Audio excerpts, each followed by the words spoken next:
Those no bounds, Joe, but regardless, good evening to you, Richie. Now, just some house rules. We won't be mentioning the Kildare Mount Rushmore from this morning. There's no need. I think that's been dealt with, and we can leave that behind us.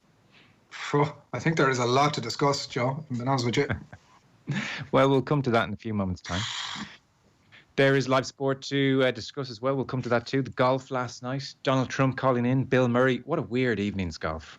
Plus Bundesliga action. I didn't get to see much of it. Rob Daly will fill us in after 9 o'clock. Before all that, Adrian Barry.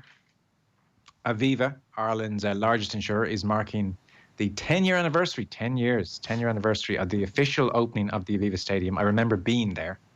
And it's proud long-term sponsorship of the venue. To celebrate this milestone, Aviva are paying tribute to some of the most iconic sporting moments of the past decade in the stadium. So we're going to focus on the football this week and the rugby next week. You can get involved. You can join in. You can follow Aviva Ireland on Instagram and Twitter. Share your favourite Aviva Stadium memories using #SafeToDream. As part of that, Adrian, we are finding out the nation's favourite footballing moment, firstly, this week at the Aviva Stadium. We have put together a series of Twitter polls. So first up today, we had Shane Long and the goal against Germany versus the 2019 FAI Cup Final Classic.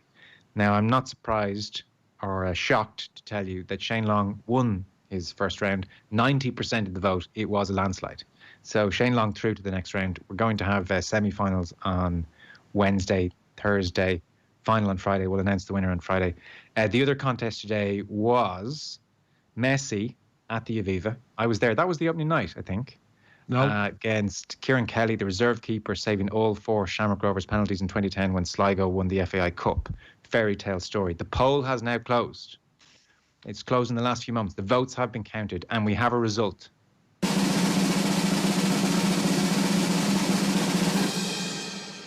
As you can see, the production values here are off the charts. That was a drum roll.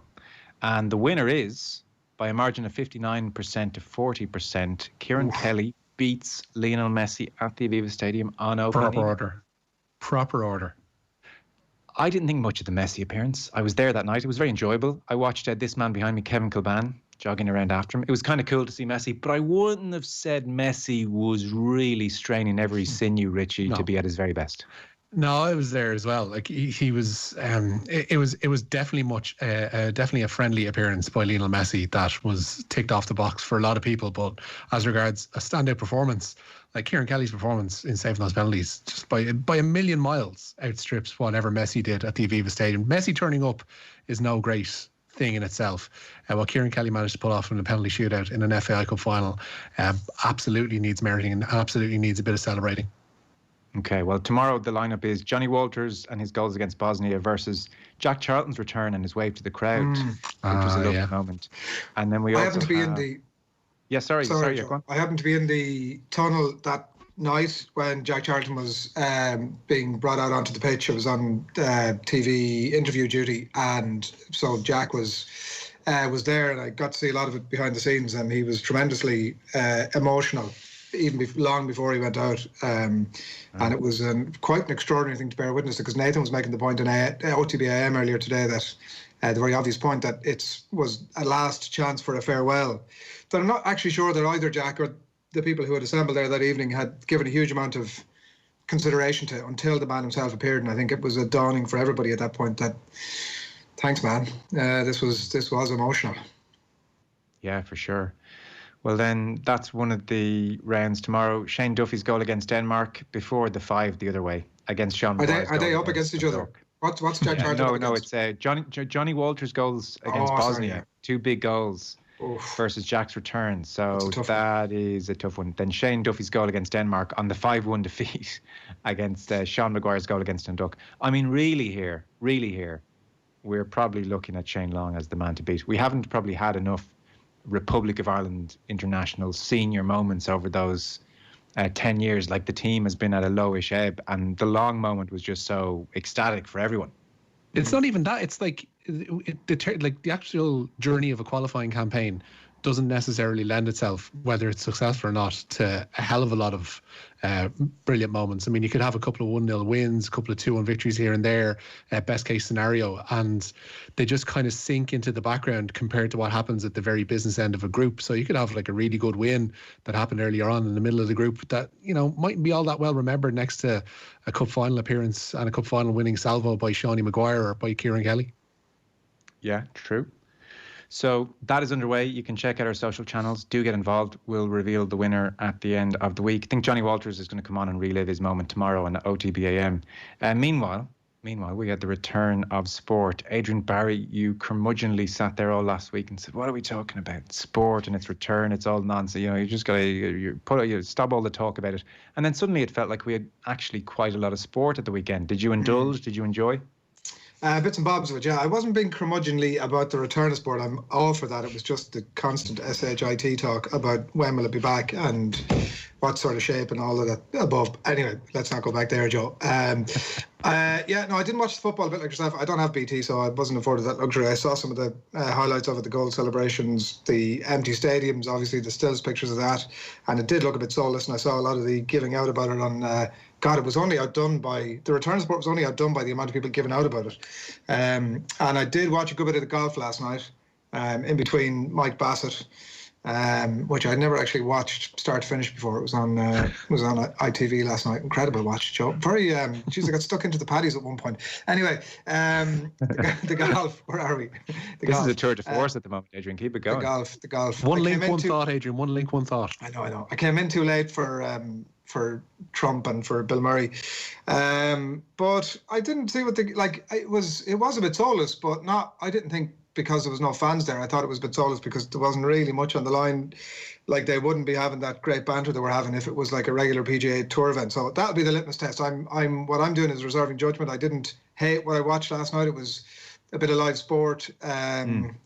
Yeah, the fans, you know, it would be great if they were there. Do you draw the conclusion after watching that you can't have a Ryder Cup, for example, without fans? You know, and they were putting the spotlight in the upcoming 3 PGA Tour events, of which Rory McIlroy is going to play at all 3. Like, I'll be glued to them. Like, you know, there'll be a totally different dynamic about watching those events because they will take on a life of their own come the weekend. So, yeah, more of it, I say. I mean, I just didn't get... There was a lot of... God, I was surprised. I think you were amongst them, actually, Joseph. I'm not mistaken last night, giving out about the return of the golf, bizarrely. Oh, just the Trump thing. Oh, I thought there might have been more than that. No, I thought it was fine. You know, I thought it was actually a bit better than the Tiger Woods, Phil Mickelson thing. I thought Rory in particular carried it and tried to make an effort. And at one stage, 2 or 3 holes in, he had grasped the idea that actually we're all mic'd up here. We need to provide a bit more because it is for charity. And he said, boys, we're all very quiet on the greens, you know, and tried to get things going a bit more. And I wouldn't say a scintillating conversation broke out. That's asking for a lot, and they could certainly improve on that. Not that this is going to become all that regular a thing, so they won't need to. Well, but I thought it was very reasonable. With the madness of the completely lopsided, bizarre Bill Murray interview, which nobody came out of brilliantly, and then the Trump campaign rallying call, and Mike Tirico sort of put it to him that Rory McIlroy had he just bailed a little bit on the question towards the end, but sort of put it to him that McIlroy a few days earlier had said he probably wouldn't play golf with you ever again and doesn't think much of the way you're handling the pandemic, but he sort of bailed on the question and Trump deflected it, so it was, you know, it wasn't a kind of awkward moment, but Trump just talked about, frankly, how well everything was going and how, you know, he's delighted to have this because he's getting sick of watching golf competitions that are 10 years old. I'm amazed he has the time, but that was... So when I was tweeting, a lot of long hours, Joe. That's everybody's aware of the hours he works. So I was tweeting about that, feeling a bit dirty, but I thought the thing was fine. Did you watch any Bundesliga, Richie? No, I didn't. I was just thinking of the golf thing because Adrian mentioned it there that McIlroy realised he was, you know, had to make a bit of a show of the whole thing. You mentioned it there about them being mic'd up and the fact that whether or not a Ryder Cup goes on behind closed doors, they could have stumbled upon one of the ways to create an atmosphere if they can't actually get a crowd into Whistling Straits, because you've got a natural team dynamic out there. You've got 4 people perhaps playing the one match in a 4-balls or the foursomes. You'll have a couple of vice captains maybe pitching around as well. Yeah. There is an opportunity for them to be, I don't know, a little bit more gobby in the Ryder Cup if there aren't any fans allowed into Whistling Straits, and that could be one of the ways that they circumvent there not being anybody there and trying to make a spectacle out of it. I think that'd be kind of interesting. The Bundesliga, I mean, it's fine. I thought the strangest looking thing was the substitutes having to sit all about 2 meters apart, so they were nowhere on top of each other. It did feel like a very sterile experience, but ultimately, like, this is the stools you're caught between. You either want sport back or you don't want it at all. And wanting sport back means you have to put up with a couple of these inconveniences and silly looking things for a while, and this is the place we kind of find ourselves in. Yeah, I think everybody was probably a bit too quick to criticise the whole thing. You know, it's a first effort back. It wasn't so bad. Of course, you'd have fans there, and you could be right on the golfing thing about miking them up for the Ryder Cup. That would, in some ways, be more interesting. I did not necessarily miss people boozing all day, shouting mashed potato. Like, you know, they don't add that much. So we should kick off the news round. Premier League met today, Richie. So phase one this is kind of happening now. There's been a lot of will it, won't it? They're back training from tomorrow. This is phase one up and running. Wheels are in motion, but before we press on, kudos to Adrian on him, like, not very wont to give praise on his Latte Larry t-shirt. That is a winner. Premier League players will return to training tomorrow after clubs voted to approve new medical protocols, but they will have to work in small groups of 5 and contact won't be allowed. Shareholders say it's the first step towards the resumption of the Premier League, which has been suspended, as we know, since March. It's believed that StatSports, the company behind player GPS trackers, drafted a player proximity white paper to ease fears about a resumption. It's claimed that the average close contact in training lasts just over 3 seconds, which is far lower than the threshold to contract coronavirus. The fact that it all takes place outdoors as well only works in those figures' favour. Player testing has already begun, but Manchester City forward Raheem Sterling believes players will need a full month of training before returning. You know, the clubs are in talks and, you know, doing their best that they can to try and find the best resolution for this, but yeah, we've had a few meetings cancelled, you know, even on Zoom to talk about the restart. So we'll have to just wait and see, really. You can't come back in with 1.5 weeks, 2 weeks. You need a full, as I said, 4 or 5 weeks. Like, because you can go back into, especially if you're going to go back into competition, where it's not you're playing for friendlies, you're playing to literally win, and, you know, it's going to count for something. So you do need that preparation, definitely. The Bundesliga, from the stage that the Premier League are at now, took 5 weeks to get back to playing matches over the weekend. So we probably are looking at 4 to 5 weeks. So either maybe the 19th of June or the 26th of June. Interestingly, over the weekend, a couple of players are now saying they're not feeling so comfortable. Willian said it. Troy Deeney has said it. Troy Deeney was on GMB this morning, yeah. Okay, was he with Piers Morgan? Piers Morgan's had a hell of a cold. Yeah, he was on Good Morning Britain this morning. Troy Deeney saying he's uncomfortable with it. Like, ultimately, they voiced their opinions, the players and the captains, at their collective meeting. Jonathan Van Tam, the Deputy Chief Medical Officer for the UK, was the man on the call for that one, and he was trying to allay as many fears as possible and try and work out scenario planning for them and tell them that this is what's going to be in place, etc., etc. And by all accounts, or by most accounts, Van Tam did a pretty good job in trying to ease worries. Deeney's, though, is one of the most vocal people about it. He's saying that people of Black and Asian and ethnic minorities are more susceptible to this virus, and not enough has been done to allay their fears about it. He himself has got people in his family with respiratory problems, so he's kind of worried to go back to them as well. So there are a lot of, I guess, smoothing of edges that need to be done with players to just fully 100% assure them that this is going to be okay. But I can't remember who was mentioning it last week. 100% of the players aren't going to be okay with it. It's just going to be a case that the wheels are set in motion enough and there's enough momentum behind it. This is going to happen, and they just have to crack on with it. Yeah, so Grant Hanley, for instance, the Norwich captain, was saying his wife is pregnant, she's due in July, he doesn't feel great, potentially putting her at risk. They're very difficult conversations to have with your employer, so we'll have to see how that plays out. But phase one starts tomorrow, non-contact training. They're expecting phase two, the Premier League chief executive was saying 7 days or so, and they'll be up to increased contact in training. So probably are looking at 19th or 26th of June for Premier League return. There is Bundesliga action this evening, isn't there? Yeah, one more game of that weekend programme. Bayer Leverkusen can close the gap on the top four to a single point with a victory away to Werder Bremen. Kick-off in that one tonight is at 7:30, so 12 minutes away as we speak. Celtic, meanwhile, today crowned Scottish Premiership champions after the season was brought to an early conclusion. At a meeting this morning, the top-flight clubs reached a unanimous decision that the campaign could not be restarted due to the coronavirus.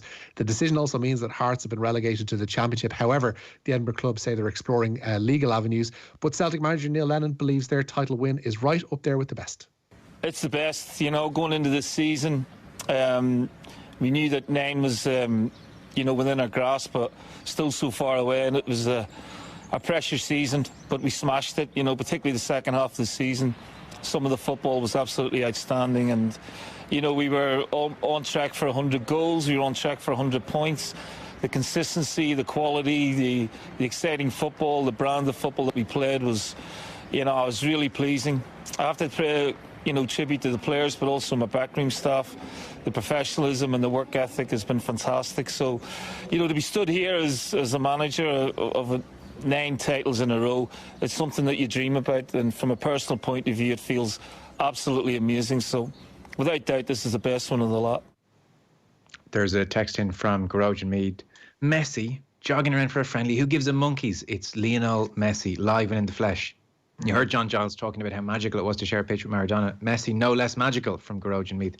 This is true, but I wasn't sharing a pitch with him, Garoj. I was sitting 50 feet away in a stadium, and he didn't do very much. I'm remembering this right, Richie. I would have said if he'd never seen Messi before, he would have appeared to you as very, very neat and tidy on the ball, but that was kind of it.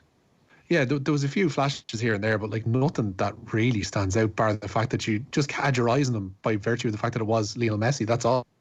That's all you were looking out for, is for him to do something, and he didn't do very much. Now, I was watching a lot of the talk of Maradona, like John mentioned on the show on Thursday, sharing a pitch with Maradona, and they showed highlights of his visit in 1980 to Lansdowne Road and his performance there. He was very much trying, Maradona, in that game. And I even found footage as well on Saturday that I'd never seen before from, I think it was a couple of weeks prior, when a League of Ireland 11 went over to Buenos Aires to play Argentina, who, as we know, were world champions. Maradona played in that game, and he was making a show of them. He looked amazing. He was actually trying a leg. So that is a huge difference to Messi turning up in an end-of-season friendly and going, can I go on my holidays now, lads? There's nothing on the line here. Sorry, Adrian, go ahead. No, I do think that there's... Look, I appreciate, absolutely, it's an arguable point. And actually, I have enjoyed, Joe, your comment a bit earlier on that slid past everybody, a little bit intentional or not, about Messi being really off form, and your good friend Kevin Kilban still only trotting around after him. God knows what he would have been doing if he was on his game. But yeah, the fact that Messi has played at the stadium in the last 10 years, I do think that's noteworthy, right? I appreciate the point that maybe he didn't have the most fantastic game of all time, but I know that. Even as a kid, I remember Everton in their pomp coming to St. Mel's Park in Athlone and going down to see them. I can't remember how. I think Pat Neville might have been there, in fact. Neville Southall, Kevin Sheedy, these legends. I couldn't tell you how they played as a kid. No idea, but they were there, and it makes it stand out. So I think on that basis, look, it was right that Kieran Kelly. It was Kieran Kelly, wasn't it? Yeah. Right? Yeah, won that poll, but I think it's worthy of inclusion. I'm sticking up for Nathan Murphy here. Is what's happening. He's the one who put this. Well, let's agree never to do that again. No, of course it is worthy of mention and inclusion. I was there, and it was absolutely better than sat at home on the couch. Don't get me wrong, but if we're talking about greatest moment of the 10 years of the new stadium, it's not the greatest moment. That's kind of where we are now. But yeah, it was definitely great to see him. I think I was. Sorry, yeah. I was going to say actual opening night, the League of Ireland 11 against Manchester United, and Joey and Dope. Go on. No, go on. You started, so you'll finish. I was just saying, I was there in the actual opening night, that League of Ireland 11 versus Man U, and Joey and Dope put in a better performance that night than Lionel Messi did at the Aviva. I don't think the two of them were even comparable. So, yeah, make it that what you will. That was worth the interruption. It really, really was. Yeah, he was. I need to. Maybe with high expectations, he was probably better than we're giving him credit for. We'll say he just turned up and he played, and it was Lionel Messi, lads. He's the greatest player of our generation, arguably. You got to see him. It doesn't matter. He came in. It wouldn't have altered his standing, I would argue, in the poll, regardless of how he played. I wonder what if he'd scored a hat-trick and was absolutely sublime. Honestly, maybe he might have got a few more percent. I just think that it was Lionel Messi in the flesh. That was the start and end of it. Okay. James Cronin then, Rich? Yeah, as you alluded to earlier on, Sport Ireland say they would have given James Cronin longer than a 1-month ban. However, they add that they won't be appealing the Munster prop suspension from rugby. Cronin received the ban after a pharmacy dispensing error led him to testing positive for 2 banned substances. Sport Ireland's Dr. Una May told the Irish Times this morning, "We still consider 1 month to be lenient. We could put up a huge battle to increase it to 3 months and could be successful. For the sake of 2 months, it doesn't appear appropriate to go to that level of work and detail because there is a comprehensive file attached to this case." We'll chat to Una May very shortly. I do understand the logic, Adrian. I mean, I don't think 3 months to 1 month is all that drastic a difference. If you're talking in terms of it being a deterrent, I would think it's not that big a difference in deterrent. The real deterrent is publicly being on the news and all the publicity and, name dragged through the mud fairly or otherwise. That the stigma of the whole thing, that is the real deterrent. If you're talking 1 month or 3 month ban, and this could take a year. Cass, a lot of money, a lot of effort, a lot of man hours. So I understand the logic, whilst she acknowledged they felt it was on the lenient side. Yeah, in some ways a longer ban might have actually resulted in less discussion about it, bizarrely, because I think that was a huge talking point off the back of it. The process of how it came about, how it came to happen, and the shortness of the ban was actually a couple of the biggest talking points out of it. So it might have served him better almost if there was a longer ban, but yeah, interesting. Yeah. We'll talk to her 7:30. Ugo Monye, Keith Wood on the way after 8 o'clock. News from UEFA? Yeah, they've delayed deciding on dates for the remaining games in this season's Champions League and Europa League. They have postponed their next executive committee meeting from May 27th to June 17th. They've blamed open points regarding a small number of proposed venues for the rearranged UEFA Euro 2020. UEFA President Alexander Ceferin saying that between 8 and 9 of the venues are fine. There are a couple of outstanding issues regarding the others. He didn't mention who, though. The IRFU say they're working on protocols to allow for club activities to resume before stage 5 of the government's roadmap. Rugby is due to be among the last sports in Ireland to resume in phase 5, which doesn't start until August 10th. The IRFU have reminded clubs not to operate any rugby activity or organise training during phase 1, which got underway today. Yeah, I guess we don't know what they mean when they say club activities. That mightn't necessarily be games. But in the Mail yesterday, we were reviewing the Sunday papers, and it was a back page piece on the Mail on Sunday. Dr. Barry O'Driscoll was talking, and he was saying really he's seen all sorts of problems just with the logistics of a rugby game, away from stadium, players in close proximity training together and everything else. He was, some of the things he mentioned, players have the ball in hand a lot, which increases the possibility of spread. It's something GAA will have to think about as well. But, he was making the comparison with a game of soccer over the weekend in the Bundesliga, and the ball boys are sterilising the balls and gaps in play, but you're not touching it with your hands, going from player to player to player. He said that is a big consideration. And he was saying really, they might just have to look at uncontested scrums, where players don't even put their heads down in amongst it. And he said otherwise this could get, very tricky, and will it be deemed safe? He's not so sure. So, rugby has a serious path here, Adrian, and those kind of comments, you read them, you think, if we're looking at a significant period without a vaccine, and we'll have to see what happens on the antiviral front, some sports could be just changed, massively. I mean, uncontested scrums, potentially. Could you imagine if it came to that in rugby for the next 2, 3, 4 years?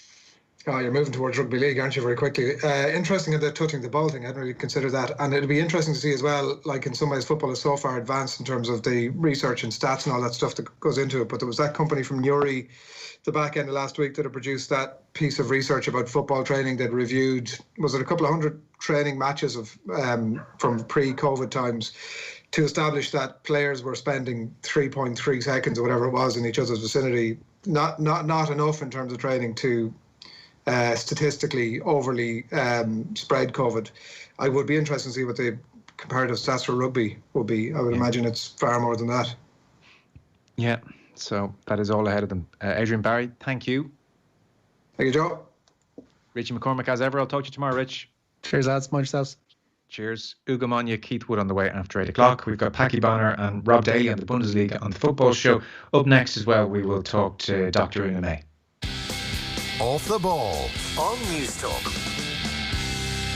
Relax this evening and visit itsforwomen.ie. Great value car insurance for those on the go. Get the cover you need day or night at itsforwomen.ie. It's time to own it.